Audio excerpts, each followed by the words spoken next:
Assalamualaikum warahmatullahi wabarakatuh. Bismillahirrahmanirrahim. Alhamdulillahi rabbil alamin. Wassalatu wassalamu ala asyrafil anbiya'i wal mursalin wa ala alihi wa sahbihi wa man tabi'ahum bi ihsanin ila yaumiddin. Amma ba'd. Alhamdulillah, syukur kepada Allah Subhanahu wa taala. Takdir Allah yang sejak azali Allah Ta'ala zahirkan, Allah Ta'ala jadikan kita dapat sama-sama sambung belajar ataupun ulang kaji ilmu fikih khasnya dan ilmu agama yang lain amnya. Seperti biasa, kita mulakan dengan selawat Ibrahimiyah. Kita baca bersama-sama. Allahumma salli ala Muhammad wa ala ali Muhammad kama sallaita ala Ibrahim wa ala ali Ibrahim wa barik ala Muhammad wa ala ali Muhammad kama barakta ala Ibrahim wa ala ali Ibrahim fil alamin innaka Hamidum Majid. Alhamdulillah. Yang berusaha Tuan Pengerusi Surau Al-Ihsan Kampung Senaran Baru, yang dihormati Tuan Timbalan Pengerusi Surau Lisan AJK Surau, yang dikasihi Tuan-Tuan Imam, Tuan-Tuan Bilal, Muslimin, Muslimat yang dirahmati Allah Subhanahu Wa Taala. Sebelum kita sambung bacaan kitab Imam Penuntut, saya bacakan sedikit kelebihan ilmu supaya semakin semangat untuk kita belajar lagi dan lagi. Saya ambil daripada kitab Al-Jawharul Mahbub Muhabbihatul Qulub bagi Syekh Ali bin Abdul Rahman Al-Kelantani, yang diambil daripada kitab Rubabul Hadis karangan Syekh Al-Alim Al-Allamah Jalaluddin Abdul Rahman As-Suyuti. Asalnya kitab Jawi, dialih ke tulisan Rumi oleh Ustazah Nur Ain binti Abu. Surat 15. Dan sabda Nabi sallallahu alaihi wasallam, man intaqala liyata'allama ilman ghufira lahu qabla an yahtu. Artinya lebih kurang, barang siapa berpindah kerana belajar ilmu, yakni ilmu syar'i, ilmu syarak, diampun baginya dahulu daripada bahawa melangkah ia daripada tempatnya, yakni jika menghendaki dengan belajar itu bagi wajah Allah Ta'ala, yakni dengan ikhlas kerana Allah Ta'ala. Dan sabda Nabi sallallahu alaihi wasallam, akrimul ulama'a fa innahum indallahi kurama'u makrumuna. Artinya lebih kurang, muliakan olehmu akan ulama, maka bahawasanya mereka itu pada Allah Ta'ala kemuliaan, lagi dimuliakan mereka itu, yakni pada malaikat dan lainnya. Ambil ustaz ulama? Bukan. Saya bukan ulama. Guru saya pesan, Aidil, kau mentang-mentang dah ada tauliah bintang kamu Johor, jangan rasa macam ulama. Kita ni tukang baca kitab ulama sahaja. Jadi kalau orang tanya ustaz ulama ke tidak, tidak, saya tukang baca kitab ulama. Bila sebut ulama tu kitab lah, kitab. Bukan ustaz Aidil. Dan riwayat daripada Abi Hurairah radhiyallahu anhu, berkata ia, aku dengar Rasulullah sallallahu alaihi wasallam bersabda, dikurang mafhumnya, apabila berkhabar-khabar, bercerita-cerita orang alim pada majlisnya dengan ilmu, padahal tiada masuk akan dia main-main dan tiada sia-sia, nescaya menjadikan Allah Ta'ala daripada tiap-tiap kalimah yang keluar daripada mulutnya satu malaikat meminta ampun ia baginya dan bagi orang yang mendengar hingga hari kiamat. Wa qala an-nabiy sallallahu alaihi wasallam, man nadhara ila wajhil alimi nadratan fa fariha biha khalaqallahu min tilkan nadrati malakan yastaghfiru lahu ila yaumil qiyamati. Dan sabda Nabi sallallahu alaihi wasallam, dikurang mafhumnya, barang siapa menilik, melihat kepada muka orang alim satu tilik, satu penglihatan, maka suka ia dengan tilik itu, nescaya menjadikan Allah Ta'ala daripada demikian tilik itu akan malaikat meminta ampun ia baginya hingga hari kiamat. Wa qala an-nabiy sallallahu alaihi wasallam, man akrama aliman faqad akramani. Baik, yang tadi tu ustaz kata ulama, orang alim dah tak ada kitab-kitab dia, macam nak tengok mukanya. Tengoklah kitab-kitab ulama. Itu sebabnya apa, tuan-tuan pun beli kitab. Saya bawa kitab, tuan-tuan pun bawa kitab. Baik, mudah-mudahan dapatlah pahala seperti melihat muka ulama ni, tengok kitab dia kan. Wa qala an-nabiy sallallahu alaihi wasallam, man akrama aliman faqad akramani wa man akramani faqad akramallaha wa man akramallaha fa ma'wahul jannatu. Dan sabda Nabi sallallahu alaihi wasallam lebih kurang mafhumnya, barang siapa memuliakan orang yang alim, maka sesungguhnya memuliakan ia akan daku. Dan barang siapa memuliakan akan daku, maka sesungguhnya memuliakan ia akan Allah Ta'ala. Dan barang siapa memuliakan akan Allah, maka tempatnya syurga, insya-Allah. Jadi beberapa hadis Nabi SAW tentang kelebihan ilmu, mudah-mudahan dapat kita amalkan dan sampaikan insya-Allah. Baik, kita sambung pembacaan kitab Idaman Penuntut kepada menguraikan yang kusud ilmu fikih oleh Al-Haji Abdul Ghani bin Al-Haji Yahya, penggal yang kedua, ke surat 14. Yang ini pada bab riba dan hukumnya. Tidak sah jual emas dengan emas atau perak dengan perak atau gandum dengan gandum, melainkan hendaklah ada padanya 3 syarat. Syarat pertama kita dah baca, mahu sama banyak atau sama berat. Masuk pada yang kedua, mahu ada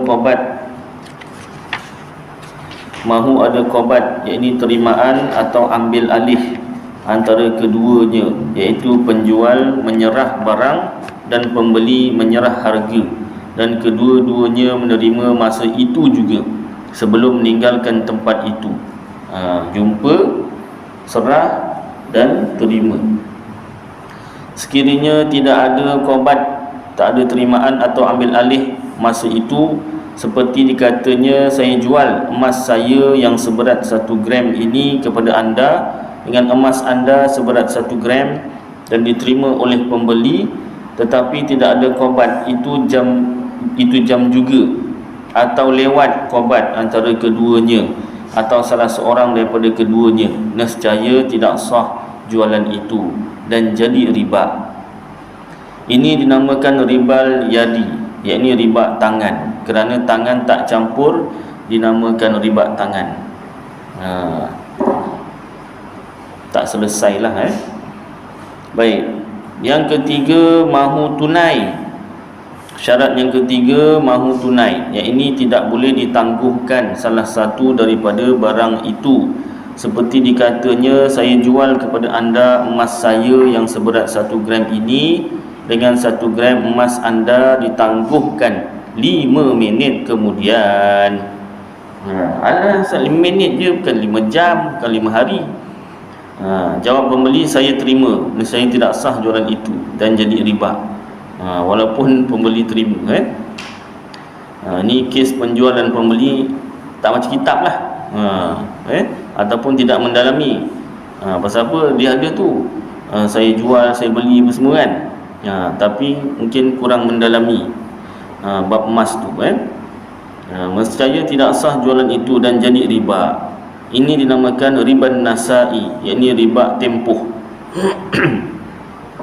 Riba, iaitu mengamalkan riba itu haram. Tengok 2 nota kakinya bawah tu. Kerana sabda Nabi SAW, la'anallahu akilar riba wa muwakkilahu wa syahidahu wa katibahu.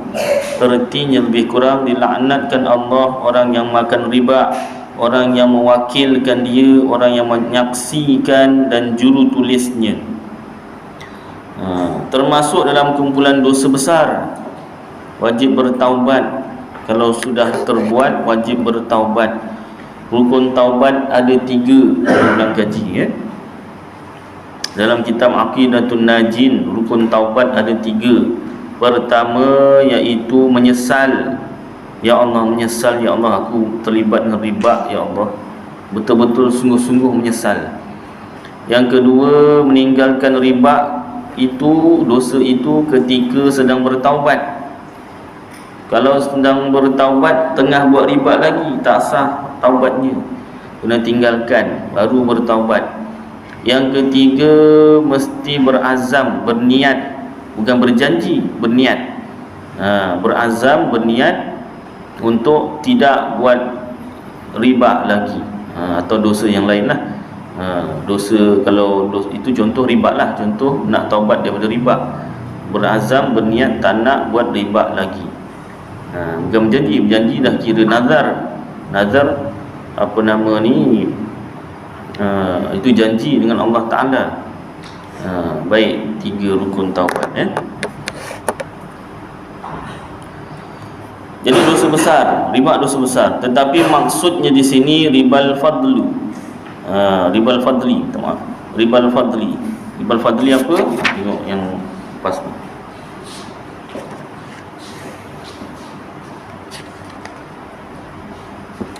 Iaitu saya jual emas saya yang seberat 1 gram ini kepada anda dengan seberat 1,5 gram emas anda dan diterima oleh pembeli.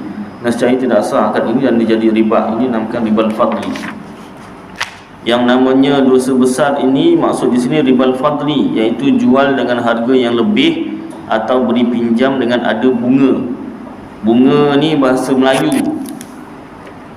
bahasa Inggeris dipanggil interest, bahasa lain bahasa Melayu faedah.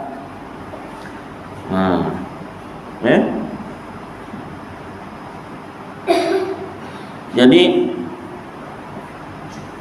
ada apa? Maknanya kalau pinjam ada bunga, interest, itu riba. Nak buat loan, bahasa Inggeris panggil loan. Pinjaman, sama ada loan rumah, housing loan, ataupun apa nama, pinjaman kereta, kenderaan, ataupun personal loan. Pinjaman peribadi, pendek kata segala macam pinjaman lah. Itu pinjaman rasmi bank, termasuk juga pinjaman ahlong. Kalau pinjam bukan ahlong, angah ke haji, dia tak ada interest. Tapi yang meminjam dia belum masuk yang tadi. Kalau jual tu barangnya tak ada, kita boleh jual barangnya lambat, dia tak sah. Emas. Dekat sini yang dicerita ni iaitu tidak sah jual emas dengan emas, perak dengan perak, atau gandum dengan gandum, melainkan adalah ada padanya 3 syarat. Dia 3 benda tu. Sebelum tu lagi tengok atas, riba itu pada lugah maknanya bertambah, dan pada syarak maknanya berakad. Itulah yang peliknya kan. Kalau memang kita batal, kalau kita nak barang lain. Ini ceritanya emas dengan emas lah. Kalau sekarang kita beli emas dengan duit, dia tak masuk tu. Kenapa ada orang beli emas dengan emas? Tak pasti. Sama ada yang pertama bentuknya lain, yang satu jongkong, satu dah ada bentuk, tapi beratnya sama, ataupun lain, tak tahu. Bukan dikira tukar. Itu kalau kita kata tukar, tapi itu dikira jual beli juga. Kalau seandainya barangnya tak ada, dia apa? Belakang hari dia ambil juga kira haram. Dia kira tak sah lah jual beli. Haram lah. Tapi itulah, iaitu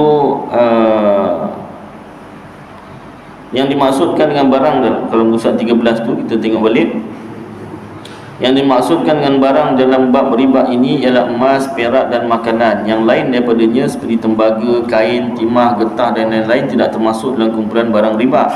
Barang riba itu dalam bahasa Arab disebut ribawiyun. Ini barangnya. Jadi tidak sah jual emas dengan emas, atau perak dengan perak, atau gandum dengan gandum, melainkan adalah ada padanya 3 syarat.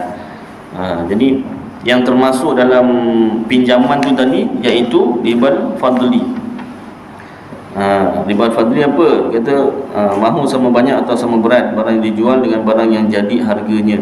Maka jika tidak sama banyak, seperti berkata penjual, saya jual emas saya yang seberat 1 gram ini kepada anda dengan seberat 1,5 gram emas anda, dan diterima oleh pembeli, dan saya tidak sah akad ini dan jadi riba. Ini namanya riba al-fadli, berlebihan. Termasuk dalam riba ini memberi pinjam dengan ada faedah untuk piutang. Yang tadi kalau jual 1 gram, dibeli 1,5. Kalau dia itu setuju. Walaupun setuju, tetap tak sah. Maknanya kalau penjual dan pembeli itu dia cuma belajar umum, ni mesti ada apa nama ni, persetujuan penjual dan pembeli. Dia pun terima walaupun 1 gram dijual dengan 1,5 gram, dia tetap tak sah. Apalagi kalau tak setuju, lagilah. Yes, sir. Kalau saat banyak online ni, jadi bas online, online bila kita masuk harga itu. Kalau jualan kita beli bayar online sah. Kalau bayar online tu yang depan-depan tu sah. Apa nama ni? Sekejap kita tengok balik. Ada apa-apa lupa pula, tapi kita ada baca tu kan.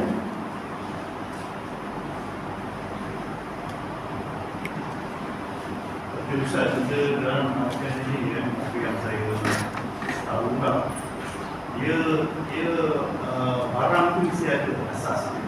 Dia kalau macam barang kan, dia tak boleh. Jadi macam contohnya kita beli rumah kan, ini sebagai yang saya tahu lah. Kita beli rumah sebab mereka awal kan kosong kan, tanah tak ada lagi kan. Belum siap. Macam mana persoalan ni kan? Sebab kalau ikutkan memang benda tu mesti dah ada nampak, tapi boleh guna pakai sebab bila dalam perjanjian tu rumah tu akan dibina lah, maknanya pada masa kita beli tu itu dah masuk tempah. Itu dah masuk bab tempah. Yelah, tak macam tu aku balik pada soalan yang tadi tu lah. Jadi kita beli online kita juga barang tu ada, cuma kita tak dapat lagi lah. Jadi boleh. Dia tak boleh tu kalau macam kita beli barang, benda tu tak ada tau, cakap je lah kan. Itu tak boleh. Ni satu kita surat. Tadi ada kawan yang tadi Ustaz, mana kalau orang yang ada pergi kereta kan, sekarang ni sistem konvensional lah, orang yang patut dibuat lah, maknanya lah. Tapi kalau ikut pengetahuan saya, memang kita buka lah, kita buka dari Islam.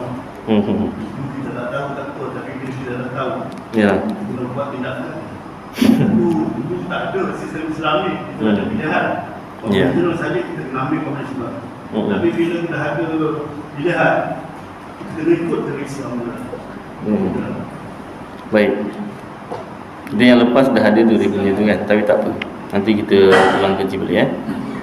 Saya nak cari yang jual beli online tu macam lupa dia bab mana, tapi kita ada baca tu.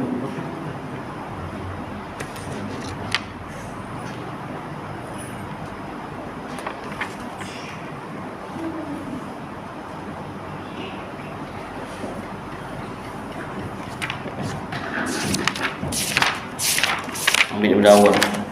Yang saya ingat kalau kita beli kereta 10 kita hadiahkan pada yang itu kemudian yang kedua. Saya nak cari yang online dulu. Dia ada 2 soalan tu. Ada dalam ni, cuma kita tak ingat maksud apa. Kita pun dah pernah baca tu.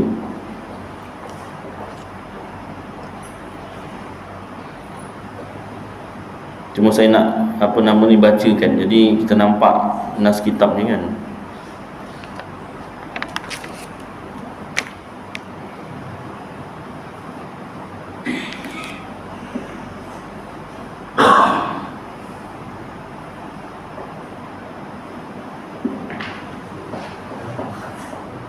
Tuan-tuan pun boleh sama-sama cari. Tuan-tuan lagi jumpa cepat.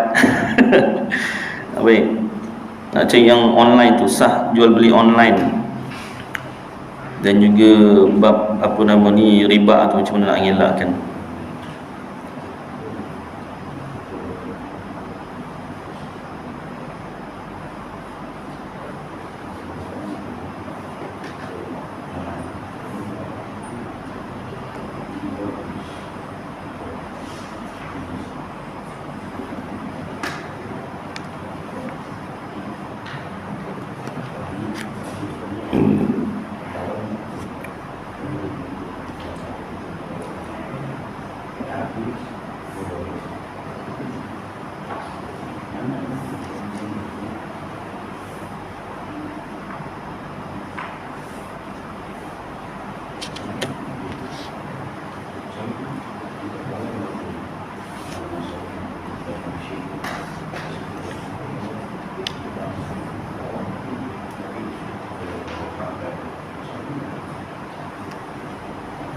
Baik.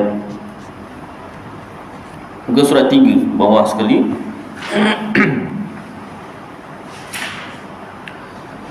Sah ijab atau qabul dengan isyarat daripada dua orang bisu. Ini kita orang tak bisu, Ustaz. Tak sambung lagi. Sah ijab dan qabul pakai surat. Umpama seorang menulis surat pada seorang lain di tempat lain yang lain, surat ataupun sekarang WhatsApp, itu masih ada lagi ijab dan qabul.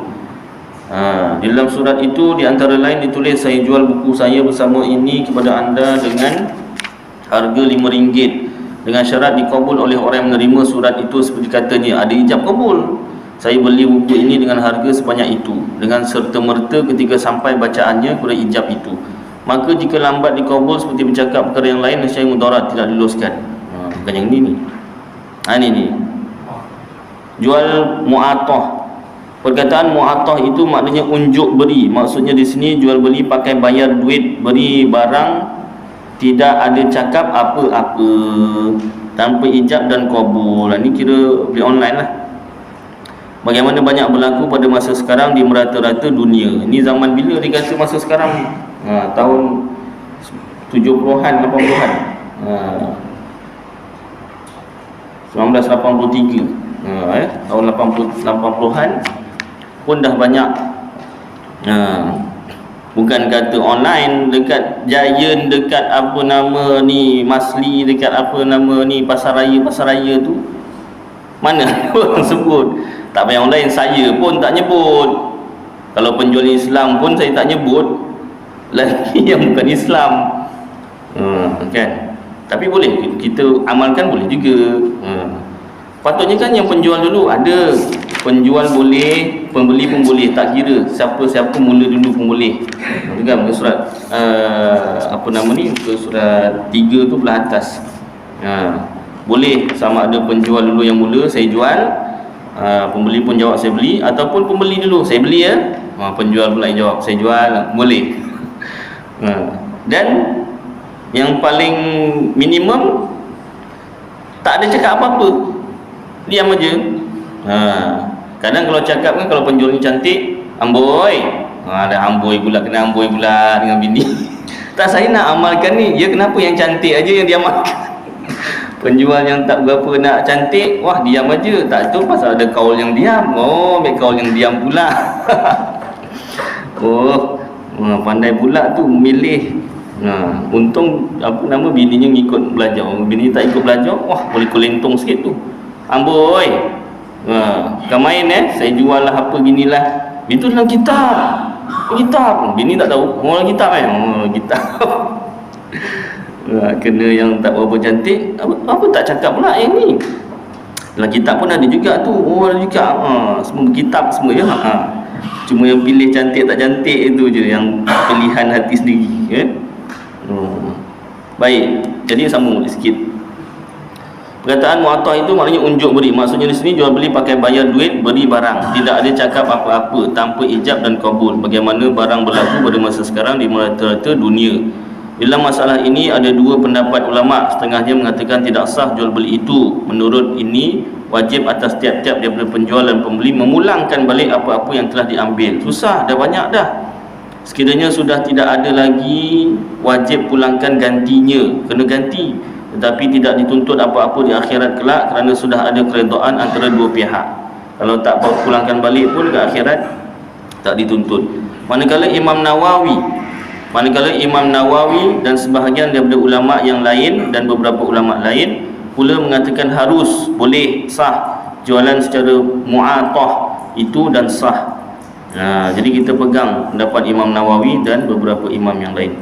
Setengah ulama yang lain pula mengatakan harus, boleh jualan secara mu'atah itu jika pada barang yang kecil-kecil sahaja, seperti daging, ikan, roti dan sebagainya. Tidak harus, ini tidak sah pada yang besar-besar seperti tanah, rumah, kereta dan sebagainya. Yang demikian elok dan sayugialah kita bertaklid dengan kaul ini supaya tidak kena dosa. Jadi kita peganglah pendapat Imam Nawawi dan beberapa ulama yang lain. Itu soalan pertama, jual beli online lah. Jual beli tanpa ijab kabul lah. Yang penting ada persetujuan. Cuma kalau kena tipu tu yang penjual lah. Sama ada penjual yang menipu, dia berdosa lah, atau pembeli yang menipu pun dosa juga kan. Tempah makanan, ni 70 bungkus tak datang, sabar je lah, kan. Tu sebab kena ada apa, kena ada orang kata apa tu, cengkeram tu kan, dia cengkeram deposit. Itu ada bab kemudian lah. Baik, kemudian yang kedua, soalan tentang riba tu. Riba nanti kita masuk sini dia akan ada masuk tu. Macam mana nak mengelakkan riba? Baik, sampai mana tadi? Itu surat 14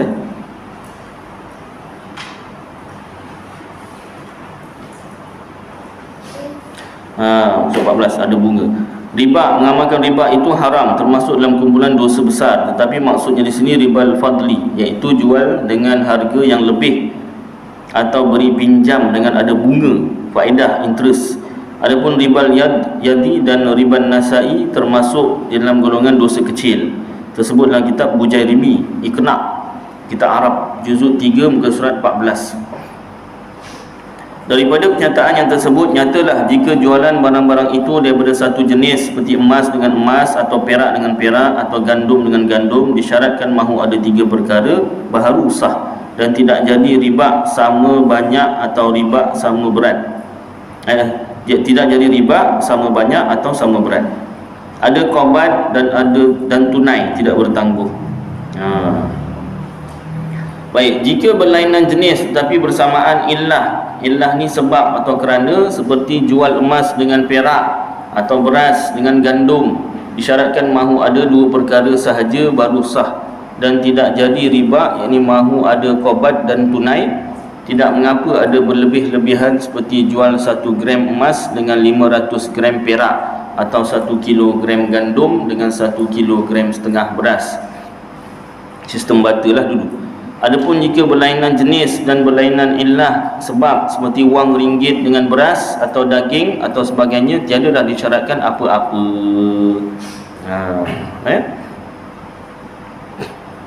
Boleh berlebih, boleh bertangguh dan sebagainya. Bila masuk wang ringgit, dia dah mudah, dia luas sikit dia punya syarat dia. Yang ni ceritanya tadi emas dengan emas, perak dengan perak, gandum dengan gandum. Maksudnya barang yang sama. Barang yang sama. Kenapa itu tak tahulah. Itulah yang saya cakap tadi, mungkin salah satu. Orang tak tahu saya beli emas apa. Bukan emas yang sama, orang tak baca. Bila tak ada kitab kata sebut hukumnya tu, adalah yang buat tu. Cuma kita tak biasa buat lah. Mungkin zaman dulu ada. Mungkin sebabnya tu pun kita pun tak tahu. Yang saya boleh fikir tu je lah. Satu jongkong, satu dah berbentuk, macam tu lah mungkin. Kan. Baik, macam juga khunsa. Ada Ustaz khunsa, dah kitab sebut ada tu, ada lah. Cuma kita tak ngecek lah orang Ustaz tu. Kita pun tak disuruh nanya-nanya orang kan. Yang khunsa pun tak ada mengaku, saya lah yang tu, khunsa saya lah. Kan. Kecuali kalau dia minta cek kan, sakit dengan doktor boleh tolong cek tak? Tapi pun tak, awak khunsa jangan gitu. Dia tampok kan doktor. Doktor diam-diam aja, diam. Tahulah kan, ada 2 alat kelamin. Jangan terperanjat. Biasa orang Islam tak terperanjat lah kan. Baik, sambung Jadi kita belajar hukum lah. Yang itu kita belajar hukum je.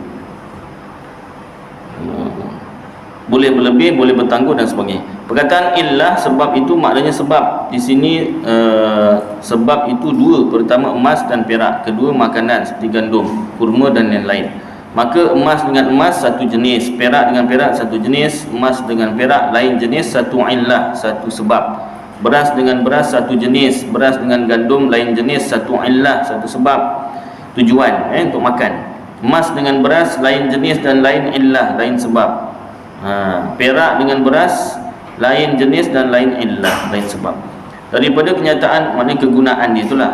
Daripada kenyataan yang tersebut, nyatalah bahawa jual beli yang ada riba itu ialah jual barang dengan barang, iaitu bertukar-tukar barang. Itu disebut dipanggil jual. Boleh juga dipanggil bertukar. Hal semacam ini jarang. Kalau pernah kata jarang-jarang, kadang-kadang, itu kan jarang-jarang lagi, memang tak jumpa pun. Dan sedikit tu kan, sedikit berlaku ni dalam negeri ini. Bukan negeri ini, negara ni. Yang banyak berlaku ialah beli barang dengan wang. Jadi riba yang berlaku dalam negeri ini ialah pinjam wang bayar lebih. Itu yang banyaknya. Baik. Mana usaha hukumnya nanti, sabar. Tersebut dalam Matla'ul Badrain, kitab Matla'ul Badrain, di akhir bab riba, disalin, diambil daripada kitab lain. Demikian berkata Syekh Ibnu Ziyad, tiada tertolak, yakni tidak lepas dosa memberi riba tatkala berhutang. Tidak tertolak, yakni tidak lepas dosa memberi riba tatkala berhutang kerana darurat, yakni terpaksa. Terpaksa ustaz, mana ada bank yang tak ada interest ustaz. Ini dah kira darurat ustaz. Kata Syekh Ibnu Ziyad, tidak tertolak, tidak lepas. Ustaz cuba cari pendapat ulama yang lain ustaz. Sekira-kira jikalau tiada memberi riba, yakni kalau tak sanggup bayar lebih, tiada diperuntungkan dia, tak beri pinjam. Maknanya awak nak pinjam kena bayar interest. Tak bayar interest tak boleh pinjam. Penjara. Kalau dah terpinjam tak bayar, penjara. Ataupun muflis. Kerana ada baginya, yakni orang yang hendak meminjam, jalan pada memberi yang lebih itu dengan jalan nazar atau dipermiliki akan dia.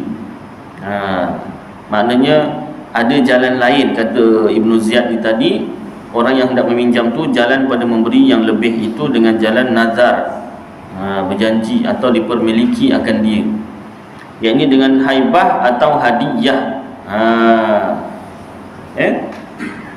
Dengan haibah, hibah atau hadiah.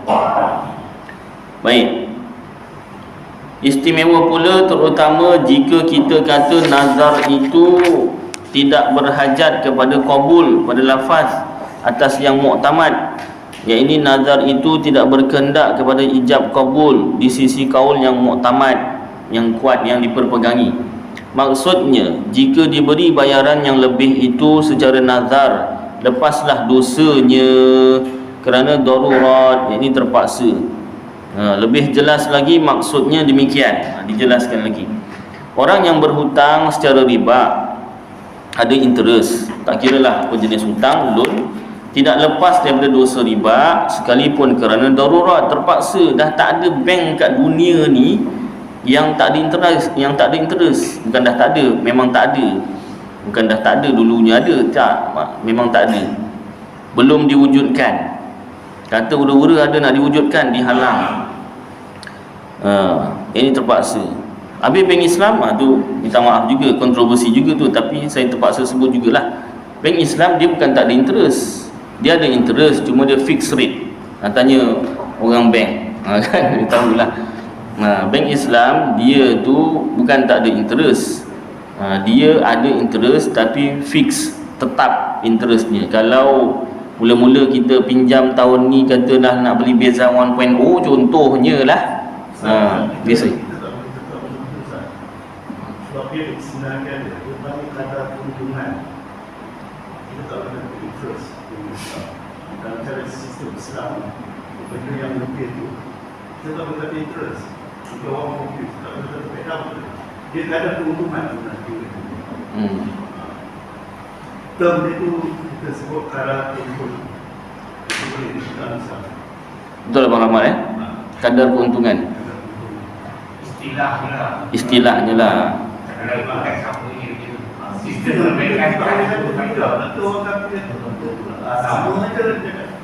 Sebenarnya tidak. Kalau perkiraan itu memang betul kadar tu. Kita beli rumah yang lagi 200,000 kan. Bila kita tempoh 20 tahun kan, katalah dari 40,000 orang guna bayar kan. Itulah kadar keuntungan yang bank ambil. Yang 200,000 tu.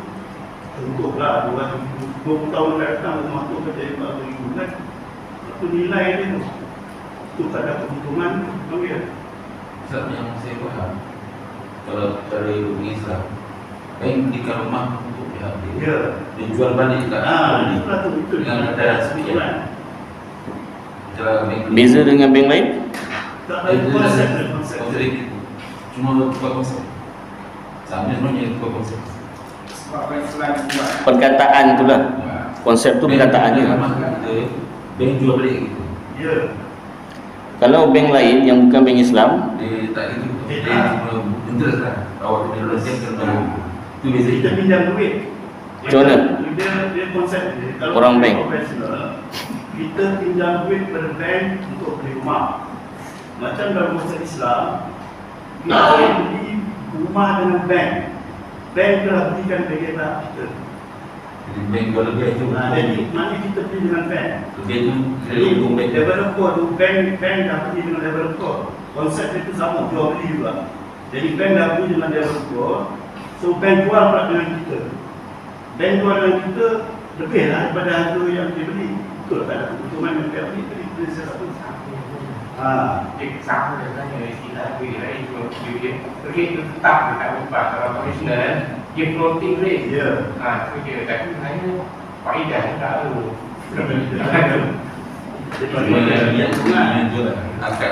jadi saya tak cakap lebih lah. Abang Rahmat sendiri memang pernah jadi pegawai bank. Yang saya lagi Dia bank Islam lebih tinggi daripada bank Sangat Islam punya lebih tinggi dia dari faedah dia walaupun kata-kata tinggi, memang tinggi. Ekonomi baik ke, ekonomi tak baik ke, dia macam tu je. Profesional kalau ekonomi baik, dia kredit dua je. Kata dia. Baik. sebab tu dalam macam komersial, dia boleh buat begitu. Kata keuntungan tu, tak ada faedah tu. Tu naik dalam semasa, waktu dia fluctuate. Dalam sistem Islam, dia memang tetap. Jadi kalau kita dah beli hari 200, maknanya nanti 20 tahun akan datang jadi 400, dia dah tetap. Jadi dia bagilah 20 tahun berapa bulan, sebulan kalau ada baru. Itu bukan, dia tetap. Dia tak ada tuan naik lagi dah. Baik. Jadi saya ambil kata-kata bekas pegawai bank sendirilah. Maknanya beza, benda ni memang kontroversi. Benda ni memang banyak orang memberi pendapat. Tapi saya cuma nak baca pendapat ulama' daripada kitab lah. Terima, Alhamdulillah. Tak terima, terpulang. Dari segi konsep, pegawai bank sendiri cakap. Saya bukan pegawai bank. Saya tanya yang bekas pegawai bank. Bank Islam ada riba tak? Senang cerita terus direct. Ada riba ke tidak? Abang Rahmat? Ada. Tapi ribanya fix, tetap. Kalau bank bukan Islam, ribanya turun naik. Itu dari segi hukumnya. Dari segi istilah memang boleh tukar.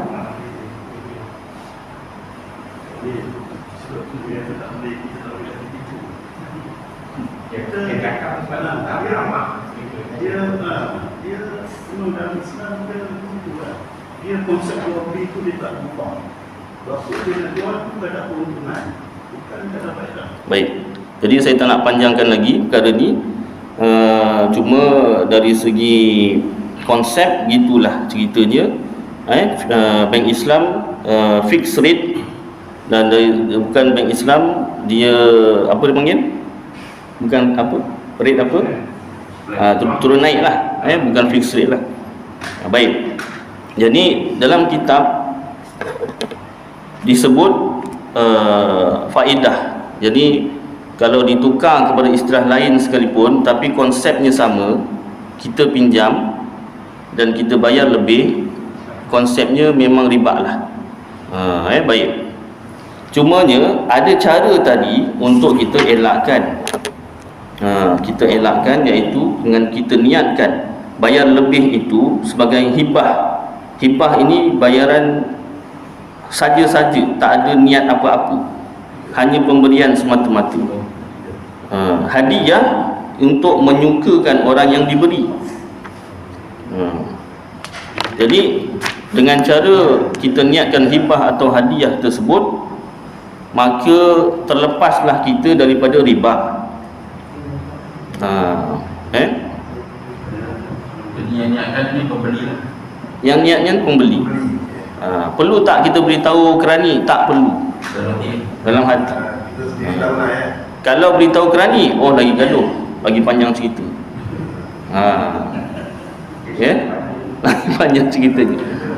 Lagilah kalau kita cakap dengan pegawai bank Islam, lagi panjang ceritanya. Dah awak di ban terus daripada pinjam daripada bank Islam terus. Jadi itu salah satu kemudahan, satu jalan dalam Islam. Selagi mana belum ada lah bank yang belum ada interest, entah bila tu tak tahu kan. Tapi memang bagus usaha oleh bank Islam itu, memang bagus. Maknanya fixed rate, maknanya kita dah boleh agak berapa rate dia. Cumanya orang bukan Islam pun suka macam tu. Cuma bagus juga macam Haji cakap, konsep tu ditukar supaya beza dengan bank bukan Islam. Cuma kita sendiri sebagai orang Islam kena tahu yang sebenar-benar hukumnya tu riba ke bukan. Nak tahu dia tu riba ke bukan. Jadi perkara itu yang lebih arif, yang lebih tahu tentang perkara tu, ya orang yang berkait dengan bank lah. Baik. Jadi bukanlah saya nak condemn bank Islam, tidak. Cuma dari segi hukum kita kena tahu. Baik, sambung.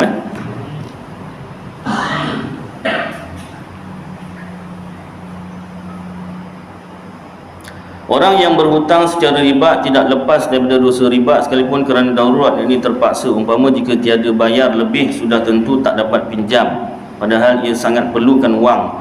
Jadi bagi mengelakkan atau hendak berlepas daripada riba itu, ada satu jalan, iaitu bayaran yang lebih itu diberi dengan secara nazar atau haibah atau hadiah. Seperti dikatanya, RM20 yang lebih ini nazar saya kepada anda.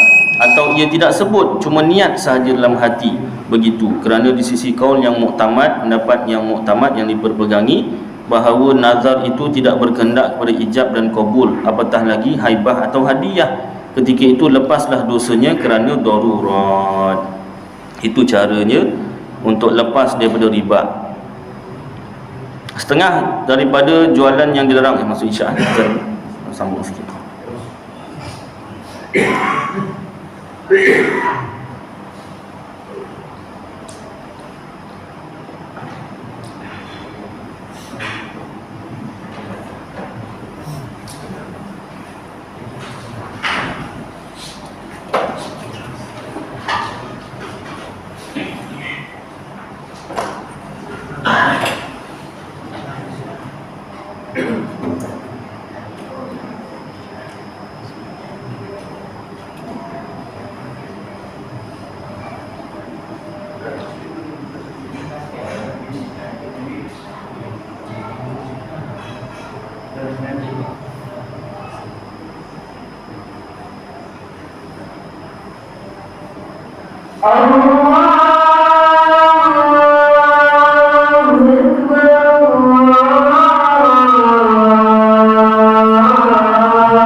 Baik, sambung sikit ya.